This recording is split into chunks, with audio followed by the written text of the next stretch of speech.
दोस्तों, साथियों, मानवाधिकार के प्रहरी और बुद्धिजीवी, आप सबको डॉक्टर दुआ का हार्दिक अभिनंदन, नमस्कार। आइए जानते हैं अनुच्छेद 19 1A और 21 ये आर्टिकल क्या कहता है। अधिकार कागज पर नहीं, जिंदगी में चाहिए। आइए आज इसी पे हम कुछ सीधा सवाल करते हैं। क्या हम अपने संवैधानिक अधिकार को जानते हैं? और अगर जानते हैं तो क्या उन अधिकारों का इस्तेमाल करने का साहस भी रखते हैं? आज हम बात करेंगे 3 महत्वपूर्ण संविधानों पर, और वो है हमारे आर्टिकल 19A 1A और अनुच्छेद 21 यानी आर्टिकल 21। ये केवल संविधान की धारा नहीं है, ये हमारे लोकतंत्र की आवाज़ है, स्वतंत्रता है और गरिमा की रीढ़ है। पहला सवाल, अनुच्छेद 19 नागरिकों को कई मौलिक स्वतंत्रता देती है। बोलने की स्वतंत्रता, शांतिपूर्ण सभा की स्वतंत्रता, संगठन बनाने की स्वतंत्रता, देश में स्वतंत्र रूप से घूमने की स्वतंत्रता और कहीं भी रहने और बसने की स्वतंत्रता, फ्रीडम, और अपना व्यवसाय या पेशा करने की स्वतंत्रता। लेकिन साथियों, अधिकार का अर्थ मनमानी नहीं है। संविधान अधिकार देता है, लेकिन साथ ही कानून और सार्वजनिक हित के संदर्भ में भी उचित प्रतिबंध की व्यवस्था भी करता है। इसलिए हमें यह समझना होगा, स्वतंत्रता, फ्रीडम और जिंदगी एक दूसरे की दुश्मन नहीं है, बल्कि एक दूसरे की साथी है।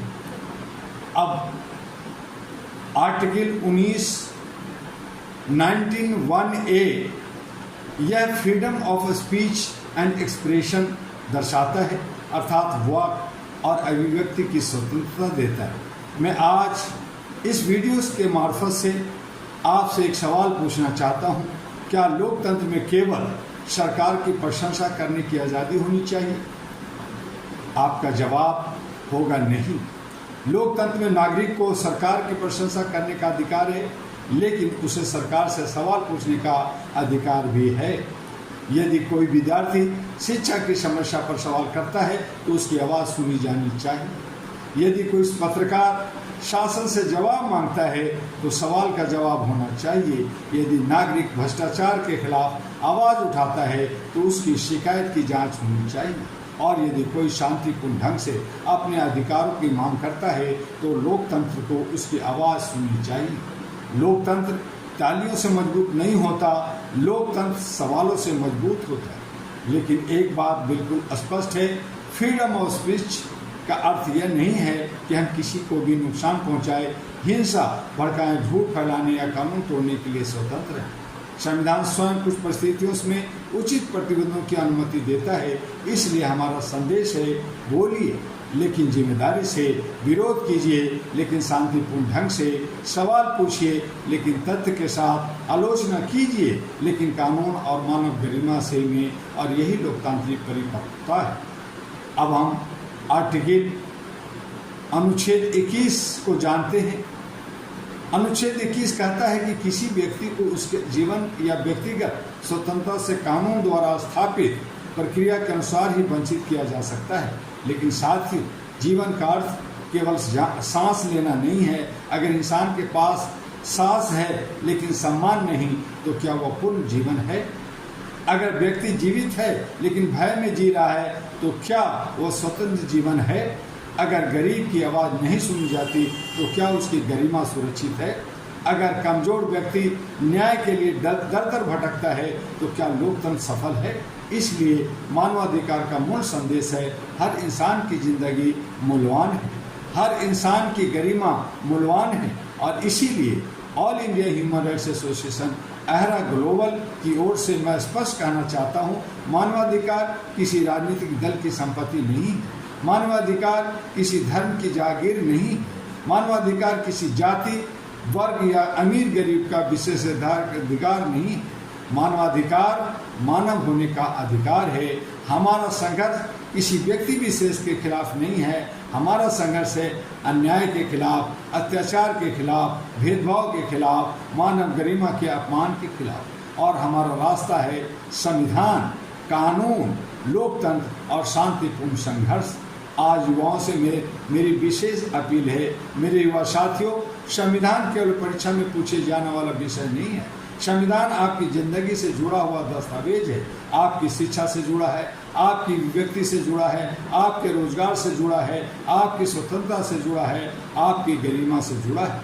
इसलिए संविधान पढ़िए, अपने अधिकार जानिए, लेकिन केवल अधिकार मत जानिए, अपने कर्तव्यों को भी निभाइए, क्योंकि अधिकार मांगने वाला नागरिक लोकतंत्र का हिस्सा है, लेकिन अधिकारों के साथ जिम्मेदारी निभाने वाला नागरिक लोकतंत्र की ताकत होता है। आज हमें एक नई जागरूकता चाहिए। हमें ऐसा भारत चाहिए जहां पत्रकार प्रश्न पूछे, विद्यार्थी अपनी बात रखे, नागरिक शांतिपूर्ण विरोध कर सके, महिला सम्मान के साथ जी सके, गरीब न्याय के लिए आवाज़ उठा सके और हर व्यक्ति बिना भय के अपनी गरिमा के साथ जीवन जी सके। यह किसी एक व्यक्ति की लड़ाई नहीं है, यह संविधान की आत्मा को समझने की लड़ाई है। और अंत में मैं केवल 3 पंक्तियां कहना चाहता हूं। अनुच्छेद 19 हमें स्वतंत्रता की शक्ति देता है। अनुच्छेद 19(1)(a) हमें बोलने और व्यक्ति की संवैधानिक स्वतंत्रता देता है। अनुच्छेद 21 हमें याद दिलाता है कि जीवन केवल जीवित रहने का नाम नहीं, बल्कि गंभीरता के साथ जीने का नाम है। इसलिए अपनी आवाज़ को समझिए, अपने अधिकारों को जानिए, अपने संविधान को पढ़िए और मानव गरिमा की रक्षा कीजिए। लेकिन याद रखिए, आवाज़ बुलंद हो, रास्ता शांतिपूर्ण हो, संघर्ष संवैधानिक हो और लक्ष्य मानवता की विजय हो। आइए हम सब मिलकर संकल्प में न न्याय सहेंगे, न अन्याय करेंगे, न अधिकारों का दुरुपयोग करेंगे, न अधिकारों का हनन होने देंगे। संविधान जिंदाबाद कहेंगे, मानवाधिकार जिंदाबाद कहेंगे और मानवता जिंदाबाद, भारत लोकतंत्र जिंदाबाद के साथ अहरा भी जिंदाबाद। और आपसे फिर वही अनुरोध कि आप हमारे YouTube चैनल अहरा ग्लोबल और HRTV को लाइक, सब्सक्राइब, फॉरवर्ड करना ना भूलें। उसे ज़्यादा से ज़्यादा लोगों तक पहुँचाएं। तमाम सोशल मीडिया पर AIHRA है, उन्हें भी आप पढ़िए, जानिए, देखिए और उसे फॉरवर्ड दूसरे तक पहुँचाइए। लाइक कीजिए, सब्सक्राइब कीजिए और ज़्यादा जानकारी के लिए www.ahraglobal.org पर विजिट कर अहरा के बारे में जानकारी लीजिए। और विशेष जानने के लिए अहरा का जो 850 सेंटर करीब भारत में है और हेडक्वार्टर दिल्ली में है, आकर आप अहरा के बारे में जान सकते हैं। मानवीय मूल्यों और अपने धर्म को ऊपर ले जाने के लिए आप इसके साथ जुड़कर विश्व में विश्व कुटुंब का नारा लगाते हुए काम कर सकते हैं। फिर मिलेंगे अगले दिन। आपका डॉक्टर